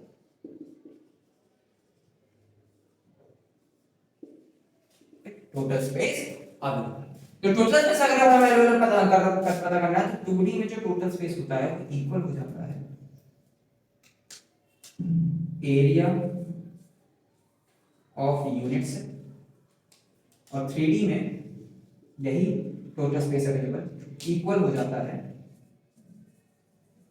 Volume of, दिखाई दे रहा है रिकॉर्डिंग चल तो रही है ना, वॉल्यूम ऑफ यूनिट्स। समझ गए, कोई दिक्कत, किसी को दिक्कत। तो अगर हम लोग को ये सारी बातें पता चल गई हैं तो हम लोग क्या यहाँ पर इसका पैकिंग से निकाल सकते हैं, हाँ बिल्कुल निकाल सकते हैं पैकिंग से। अभी लोग इस पूरे की पैकिंग से निकालने, किधर निकालने किधर निकालने किधर निकालने किधर निकाले हैं, और यहाँ पे पैकिंग से, ठीक, यहाँ हमने अज्यूम किया यहाँ पे ऐसे ऐसे ऐसे ऐसे, ठीक, देखिए दिखाई दे रहा है, हाँ दिखाई दे रहा है, ठीक। तो हमें कि यहाँ बीच में निकालना है और बीच में निकालना है, तो इसको ऑब्जेक्ट कर देना है, ठीक। अब हम लोग निकाले जाते हैं इसका packing efficiency, packing efficiency, packing efficiency का फॉर्मूला क्या होगा Z into Z, तो ऐसे हाँ तो देखिए हम साल्व करें, ठीक। जब भी पैकिंग फिर से निकालना, जब भी पैकिंग फिर से निकालना तो सबसे पहले z निकाल लेना, ठीक। z निकालने के बाद a और r का रिलेशन निकाल लेना, ताकि ऊपर वाली जो तुम्हारी कैलकुलेशन है और नीचे वाला जो एजेंट होती है, एजेंट और रेडियस का जो वो निकालना रिलेशन, ठीक। सबसे पहले क्या निकालने का, z फाइंड करने का, फिर a and r relation find करने का, ठीक। फिर क्या करने का बताओ, फिर क्या करने का, a और r रिलेशन, फिर क्या कैलकुलेशन करने का, खत्म काम, सिंपल। z अगर हमें निकालना है तो z 2D में जो निकलता है z वो इक्वल होता है किसके, z हम लोग 2D निकालते हैं एंगल अप्रोच से। कैसे निकालते हैं हम लोग, एंगल अप्रोच से। अभी दिखाऊंगा एंगल अप्रोच कैसे, पहले इसकी वो निकाल लें। और 3D में अगर हमें z निकालना है तो 3D में z इक्वल होता है हमारे शेयरिंग अप्रोच के, शेयरिंग अप्रोच से निकालते हैं, ठीक है। कैसे निकालते हैं, शेयरिंग अप्रोच से निकालते हैं। चलो अब हम इसकी की वो निकाल लेते हैं पैकिंग एफिशिएंसी। इससे पहले मैं इसे चेक करूं कोई चीज भूला तो नहीं हूं मैं अभी तक, कोई चीज भूले तो नहीं है, नहीं भूले हैं, नहीं भूले हैं। चलो भाई ठीक है, ठीक है, करा जाए। इसकी की पैकिंग से निकाली जाए, हैं बताओ भाई, क्यों की निकाली जाए, किसकी निकाली जाए, बताओ किसकी निकाली जाए। चलो आप पहले तुमको मैं ये बता देता हूँ एंगल, फिर इससे बता, ठीक है, क्योंकि हमें हमें इसको पता नहीं है अरेंजमेंट कैसे होगा, ठीक। पहले एंगल अप्रोच में बता देता हूँ, ठीक है। ये नोट कर लिया होगा मेरे क्लास में लोगों ने, ठीक है ना, 1 बाय ऐसे है, ठीक है। तो हम लोग बस सेम पढ़ते हैं एंगल अप्रोच, ठीक। एंगल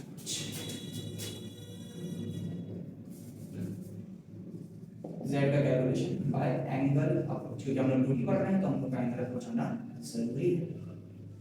मैंने क्या किया, मैंने 4 एटम लिए इस पे और इन 4 एटम्स को इनके सेंटर से जोड़ दिया, 4 एटम्स को इनके सेंटर से हमने जोड़ दिया।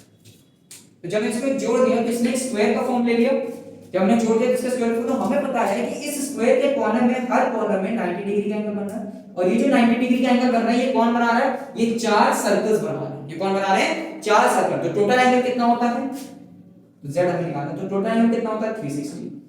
बन कितना रहा है 90। कितने बना रहे हैं 90, 4 एटम्स, एक एक एक एक 4 4, कितना आ गया answer, z is equal to, कितना आंसर आ गया, z इज इक्वल टू। एक और यूनिट से ले लेते हैं, आओ एक, ठीक ठीक। अब मैंने क्या किया, मैंने ये वाले सेंटर को इस वाले सेंटर से जोड़ दिया, मतलब कि इस एटम के सेंटर को इस एटम के सेंटर से जोड़ दिया, ऐसे करके, ऐसे करके, ठीक। तो जैसे मैंने इस एटम के सेंटर को इस एटम के सेंटर को इस एटम के सेंटर को इस एटम के सेंटर को, क्योंकि हमने 2D पढ़ा है, 2D का हम लोग पहले कैलकुलेशन निकालेंगे, 3D के क्यूब जो होता है वो 3D का आता है, ठीक है ना। तो जरूर 3D बात है, इसलिए मैंने वो है हटा दिया, ठीक है। तो ये जो, ठीक है, तो हमें पता है कि यहां पर ये जो कॉर्नर में 90 डिग्री का एंगल बन रहा है, जो कि हमारे 4 एटम बनाते हैं, बट ये जो सेंटर में यहां पे 180 डिग्री एंगल बन रहा है, जो कि ये दो एटम्स मिलके बना रहे हैं। तो टोटल नंबर z कितना हो जाएगा, टोटल हो जाएगा 90 बाय 360 इंटू 4, 360 है, प्लस 180 बाय 360 इंटू, क्या आंसर कितना आएगा, 0 0 गया, ये 1 4 1, ठीक, जैसे गया ये 2 1, ठीक। तो z इज इक्वल टू कितना गया, समझ में आया, समझ में आया सबको, किसी को दिक्कत, कोई दिक्कत किसी को भाई, चलो अब हम लोग क्या करते हैं, हमने यहाँ से इसके z निकाले, तो हम लोग इसी का ही, इसी यूनिट सेल का ही हम लोग पैटर्न एफिशिएंसी निकालते हैं। जो क्या निकालते हैं, इस पर्टिकुलर डिफाइंड स्पेस की हम लोग पैटर्न एफिशिएंसी निकाल लेते हैं, ठीक। तो हमें z वैल्यू पता चल गई, हमें z वैल्यू पता चल गई, हमें ये भी मालूम है कि ये सर्किल है तो इसका एरिया हम लोग लिखेंगे, तो पैटर्न एफिशिएंसी किसका फॉर्मूला क्या होगा, PE, ठीक। 1 z कितना है, z into पाई, अब लोग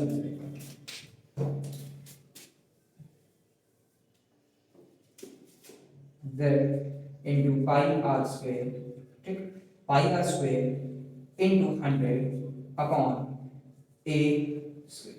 अब a square को कैसे कैंसिल करें, तो इसके लिए हमें बस दिक्कत आई कि इस a स्क्वायर को कैंसिल कैसे करें, इस a स्क्वायर की वैल्यू। तो हम क्या करेंगे, सिंपल, अगर क्वेश्चन में a स्क्वायर की वैल्यू मेंशन हो, एचलेंथ करके मेंशन हो तब तो ठीक है, अदरवाइज क्या करने का, इस a को, a और r रिलेशन निकाल लो, a एंड r का रिलेशन निकाल लो, a एंड r का रिलेशन निकाल के ऊपर वाले r नीचे वाले r से कैंसिल।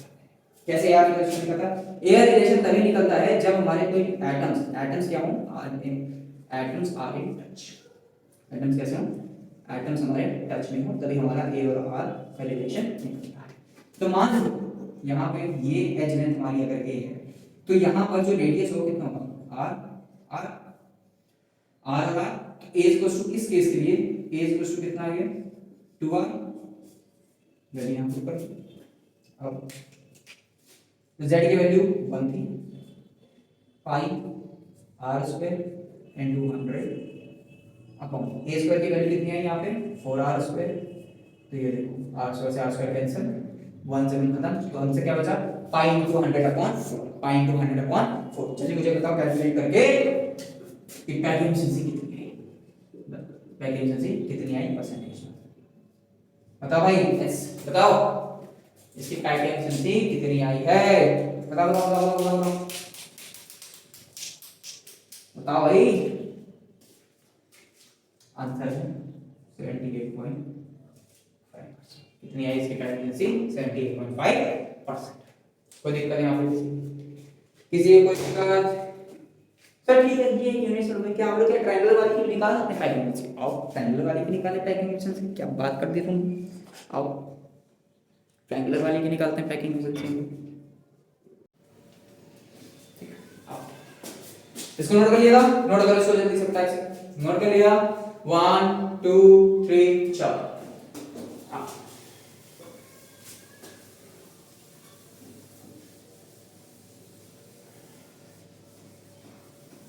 आप लोग निकालने वाले ट्रायंगुलर वाली, ट्रायंगुलर, ठीक है। मान लो एटम से, एटम के नीचे क्या हो रहा है, इसके बगल में एक एटम, इसके बगल मैंने क्या किया, इस एटम के सेंटर को इस एटम के सेंटर से जोड़ दिया ऐसे करके, इस एटम के सेंटर को इस एटम सेंटर से ऐसे करके जोड़। हमें पता है कि अगर मैं इसको यहां पर नीचे रिपीट करूं तो हमें एक स्क्वायर बन जाएगा, देखो ऐसे करके, ठीक। जब ये स्क्वायर बन गया तो स्क्वायर के हर एंगल कितने होते हैं, ये पूरा 90 होता है, ये पूरा 90 होता है, तो आधा कर दिया तो इसका, तो इसका ये वाला आंसर क्या आ जाएगा, ये क्या हो जाएगा 45 डिग्री, ये भी क्या आ जाएगा 45 डिग्री, ये क्या हो जाएगा 90, ये क्या हो जाएगा 90। तो अगर मैं यहाँ पर z निकालना चाहूँ, सिंपल सबसे पहले क्या निकालने वाला z, तो यहाँ पे 45 डिग्री कितने एंगल बन रहे हैं, जल्दी बताओ, 45 upon 360 into 2 plus 180 divide by 360 into 90 divide by 360। Calculate करें जल्दी बताओ आंसर, कैलकुलेट करें जल्दी आंसर बताओ, जल्दी बताओ भाई जल्दी, जल्दी बताओ भाई जल्दी बताओ, जल्दी बताओ भाई जल्दी बताओ, जल्दी बताओ भाई जल्दी बताओ, जल्दी बताओ भाई जल्दी बताओ, जल्दी बताओ भाई। देखो ये गया 1 2, ठीक, 1 2, ठीक, ये गया, ठीक, कितना आया 1 4। अब यहाँ पे कैलकुलेट करना है, तो कैलकुलेट करो कैसे आएगा, बताओ भाई जल्दी बताओ, कैलकुलेट करके टोटल आंसर तुम्हारा आएगा, कितना आएगा आंसर हमारा। अब हमें क्या कैलकुलेट करना है, हमें कैलकुलेट करना है ए और आर का रिलेशन, ठीक। लेकिन ए और आर का रिलेशन कैलकुलेट करने पहले सबसे पहले लिख लो पैकिंग एफिशिएंसी का फॉर्मूला। क्या लिखने का मतलब पैकिंग एफिशिएंसी का फॉर्मूला, क्यों लिखने का तो कुछ समझ में आएगा। पैकिंग एफिशिएंसी कुछ क्या होता है, z into a, z into circle है तो पाई r स्क्वायर इनटू 100। तो जो नीचे था ना, नीचे क्या मैंने लिखा था कि जो टोटल स्पेस अवेलेबल होती है वो 2D में इक्वल होती है area of unit circle, area of unit circle.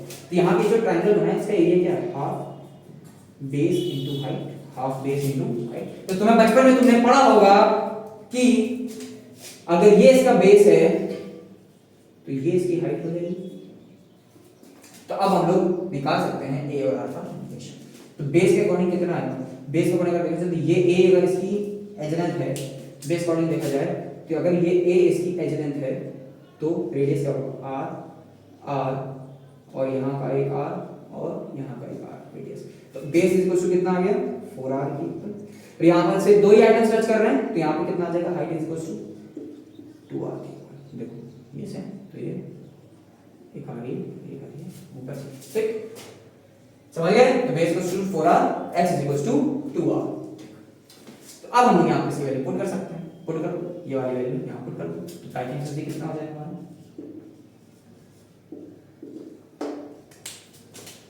1 into pi r square into 100 into half कितना हो जाएगा 8r square के 4r से r कैंसिल। तो देखो पाई अपॉन 4 into 100 क्योंकि अभी हम लोग यहाँ पे कैलकुलेट करके आए तो कितने निकल गया यहाँ पर भी पैकेज से निकल गया कि 78.5%। तो सर ये क्या हो रहा है इसका यार यूनिट सैलरी हमने यहाँ पर भी 78.5 से निकली यार यूनिट सैलरी तो यहाँ पर भी निकली यार लेंगे तब भी निकलेगी सर। तो ऐसा क्या हो रहा है सर कि यहाँ पे 78.5% निकल रही है क्योंकि हम लोग भूल गए, हम लोग तुम लोग ने ध्यान नहीं दिया, मुझे तो ध्यान था, हम लोग यहाँ पर ध्यान नहीं दिया यहाँ पर जो एटम्स हैं इस यूनिट सेल के कैसे अरेंज हैं, एटम्स के नीचे एटम्स अरेंज हैं, एटम्स के नीचे एटम्स अरेंज हैं। तो यानी कि हम लोग पैकिंग से किसी यूनिट सेल का नहीं निकाल रहे हैं, हम लोग किसका निकाल रहे हैं पैकिंग से, हम लोग निकाल रहे हैं एटम्स की अरेंजमेंट का, ताकि हम लोग पता लगा सकें उसकी प्रॉपर्टीज के बारे में। क्या निकाल सकें उसकी प्रॉपर्टीज के बारे में, मतलब ये जो पैकिंग से निकल के आई है ना, ये जो पैकिंग से आई है वो किसी यूनिट सेल की नहीं है, ये किसकी है अरेंजमेंट ऑफ एटम्स की है। किसकी है अरेंजमेंट ऑफ एटम्स की है।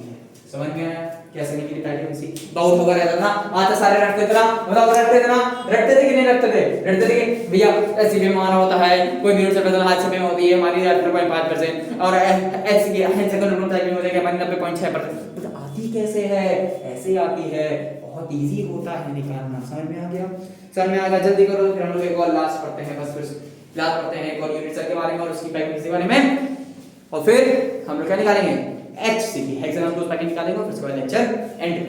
ठीक हो गया नोट, अरे हो गया यार, ये साइड से देखना पड़ेगा सिस्टम मुझे। हो गया नोट, चलो भाई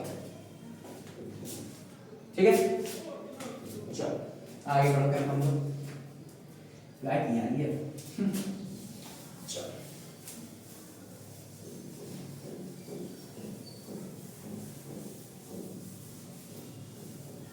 ठीक।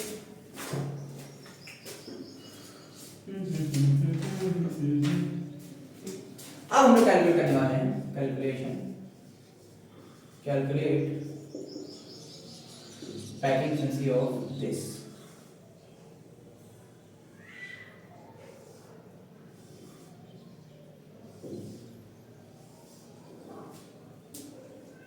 अच्छा नहीं होगा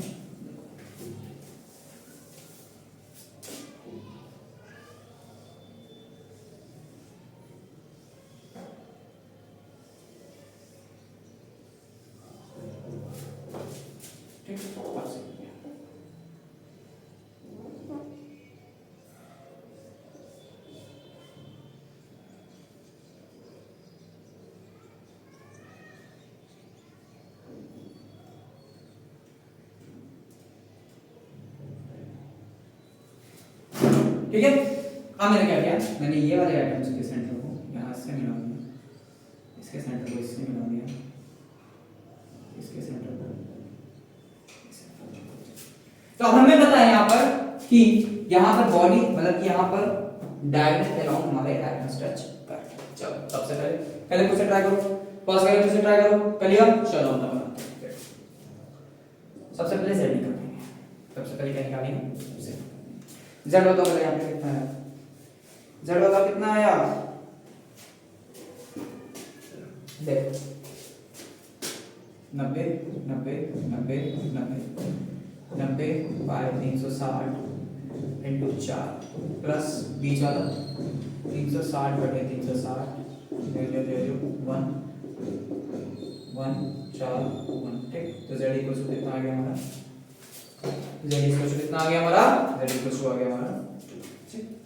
अब हमें पहले लिख देना है पैकिंग एफिशिएंसी का फॉर्मूला। क्या होगा, z into pi square into 100 upon area of unit circle. तो अब यहाँ पे एरिया ऑफ यूनिट सर्कल कैसे निकालें, हमारे यहाँ पे तो बॉडी डायगोनल है, एरिया ऑफ यूनिट से निकाल दें, ठीक है, ए स्क्वायर आएगा हमारा, ठीक। तो ये बताओ ए की वैल्यू यहाँ पे कैसे निकालें, ए की वैल्यू तो वहीं निकलेगी जहाँ पर एटम्स टच करेंगे। तो एटम्स यहाँ पर किसके अराउंड टच कर रहे हैं, एटम्स यहाँ पे इस डायगोनल के अराउंड टच कर रहे हैं, एटम्स यहाँ पे इस डायगोनल के अराउंड टच कर रहे हैं। तो अगर इस डायगोनल के अराउंड एटम्स टच कर रहे हैं तो ये देखो यहाँ पर एक हमारा एक ट्रायंगल फॉर्म हो गया ए बी सी, जिसका हमें एजनेस तो पता है कि ए है, तो वही एजनेस लिखा होगा। हाइपोटेनस निकालना है, जब हमें बेस पता है, हाइट पता है, तो हाइपोटेनस हम लोग कैसे निकालते हैं, अगर ये एबीसी ट्रायंगल है तो हम लोग according to from Pythagoras theorem हम लोग निकाल सकते हैं फिर क्या, AC square is equals to AB square plus BC square. AC square equals to क्या है, हाइपोटेनस, AB की वैल्यू A स्क्वायर, इसकी value A square, AC square की वैल्यू कितनी आ जाएगी 2A स्क्वायर, तो AC की वैल्यू कितनी आ जाएगी √2A की आ जाएगी, √2A की आ जाएगी। मतलब कि हमारी जो AC हाइपोटेनस है किसके इक्वल आ गई, 2A के इक्वल आ गई। तो अगर ये 2A के इक्वल आ गई तो यहाँ पे हमारा रेडियस का R, तो अब हम लोग यहाँ से A और R का रिलेशन निकाल सकते हैं। √2A इक्वल्स कितना है, हम लोग रिप्लेस करते हैं, √2A को रिप्लेस कर सकते हैं 4R के इक्वल, तो A इक्वल्स क्या हो जाएगा यहाँ पे हमारा, A इक्वल्स हो जाएगा हमारा 4R अपॉन √2, 4R अपॉन, अब इसको ऊपर वाले फॉर्मूले पुट करो, क्या आ जाएगा हमारा पैकिंग एफिशिएंसी, बताओ पैकिंग एफिशिएंसी हो जाएगी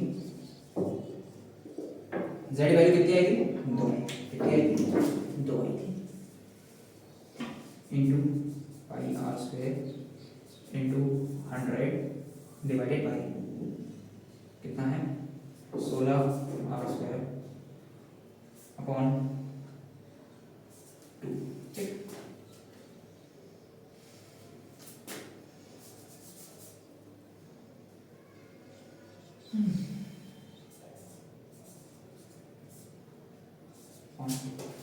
तो इसको तुम कैलकुलेट करोगे, ठीक, तो इसको तुम कैलकुलेट करोगे तो ये करेगा 78.5%, इसको आ जाएगा 78.5%। समझ गए, समझ गए, बताओ भाई समझ गए, आ गया, आ गया। अब हम लोग आगे बढ़ते हैं एकदम लास्ट, ठीक, पैकिंग एफिशिएंसी। अब क्या था, ये तो चलो हो गया हमारे स्क्वायर प्लस पैकिंग एफिशिएंसी। अब हम लोग आगे बढ़ते हैं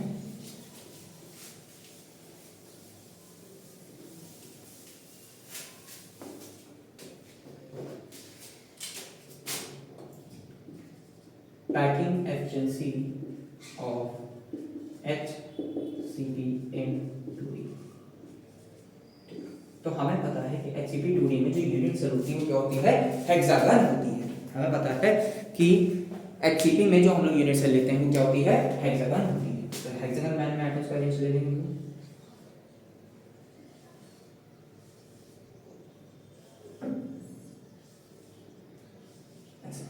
ठीक, हेक्सागन मैन में एटम्स हम लोग ले लेंगे, थोड़ा ही पैसा बन जाता है।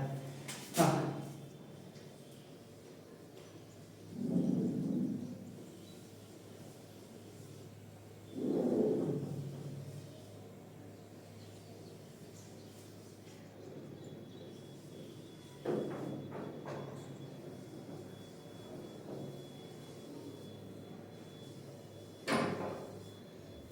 पूरी फील आनी चाहिए भाई।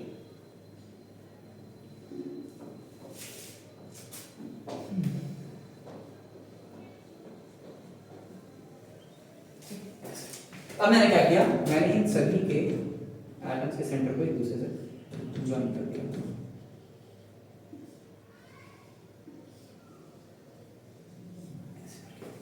तो हमें पता है यहाँ पे z की वैल्यू क्या हो जाएगी, इक्वल z इक्वल हो जाएगा हमारे किसके, z इज इक्वल हो जाएगा हमारे किसके हो जाएगा, बताओ भाई। एंगल से हमें पता है कि यहाँ पर एक इक्विलेटरल एंगल फॉर्म हो रहा है ऐसे करके, ऐसे, जिसका एंगल यहाँ पे है 30 डिग्री, इस पूरे का एंगल कितना हो जाएगा 60 डिग्री। तो 60 डिग्री का एंगल कितना बना रहे हैं 60 बाई 360 बना कितना है 1 2 3 4 5 6 6 बन रहा है इंटू 6 एक हमारा 360 वाला है 360 अपॉन 360। तो हमें पता है कैलकुलेट करेंगे तो 1 तो z की वैल्यू कितनी आ जाएगी हमारी 2।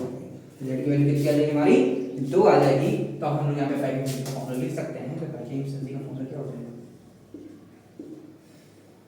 z into pi r square into 100 divided by area of hexagon। area of hexagon। तो जिनको एरिया ऑफ हेक्सागन पता है वो तो ठीक है, जिनको नहीं पता क्या करेंगे। हमें पता है कि जो एरिया है हेक्सागन का वो ये 6 इक्विलेटरल एंगल से बन रहा है।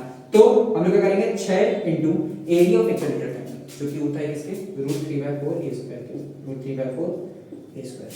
सही है ना √3/4 a स्क्वायर। तो इसकी वैल्यू यहां पुट कर दो। पैकिंग एफिशिएंसी क्या आ जाएगी वैल्यू पुट कर दो यहां पर। आंसर आ जाएगा हमारा 2 into pi r square into 100। तो अब अगर ये एक एच है तो a इक्वल क्या हो जाएगा हमारे यहाँ पे 2r हो जाएगा। a इक्वल क्या हो जाएगा 2r हो जाएगा। तो 6 into √3/4 into 4r square. r square से r स्क्वायर कैंसिल ठीक 2 से यहाँ पे है ठीक। तो जब इसको हम कैलकुलेट करेंगे यहाँ पे तो पूरा कैलकुलेट करके हमारी आंसर आएगी 90.6। तो ये था हमारा HCP टूडी का पैकिंग एफिशिएंसी। नोट करो भाई नोट करो 1 घंटा डाला हो गया आज। नोट करो भाई नोट करो हो गया नोट हो गया। चलो तो गाइस यही था आज का बस एक लेक्चर ठीक है। आज मैंने हम लोग ने डिस्कस किया कि एटम्स कैसे अरेंजमेंट होती है एटम्स की 1D में 2D में। फिर हमने पैकिंग एफिशिएंसी डिस्कस करी स्क्वायर क्लोज पैकिंग की और हेक्सागोनल क्लोज पैकिंग की सभी रिजल्ट की हमने पैकिंग एफिशिएंसी निकाली। फिर हमने डिस्कस किया कि भैया किसी भी अरेंजमेंट में undefined number of unit cells हो सकती हैं ठीक है, चाहे वो स्क्वायर पैकिंग हो चाहे हेक्सागोनल क्लोज पैकिंग हो। अब जो नेक्स्ट लेक्चर होगा वो डिपेंड होगा हमारा किस पे वो होगा टोटली आपका पावर होगा। हाँ अब वो होगा नेक्स्ट लेक्चर। अब हमारे सिंगल लेक्चर आएंगे जो कि होंगे हमारे 3D ठीक है। तो 3D का एक पर्टिकुलर एक सिंगल लेक्चर मैं लेकर आऊँगा। पूरा एक साल नहीं ला सकता, बहुत डिफिकल्ट हो जाएगा तुम लोग के भी समझने के लिए मुझे भी समझाने ठीक है। तो मेरे पास स्मार्टफोन तो है तो मैं एक सिंगल लेके आऊँगा ठीक है।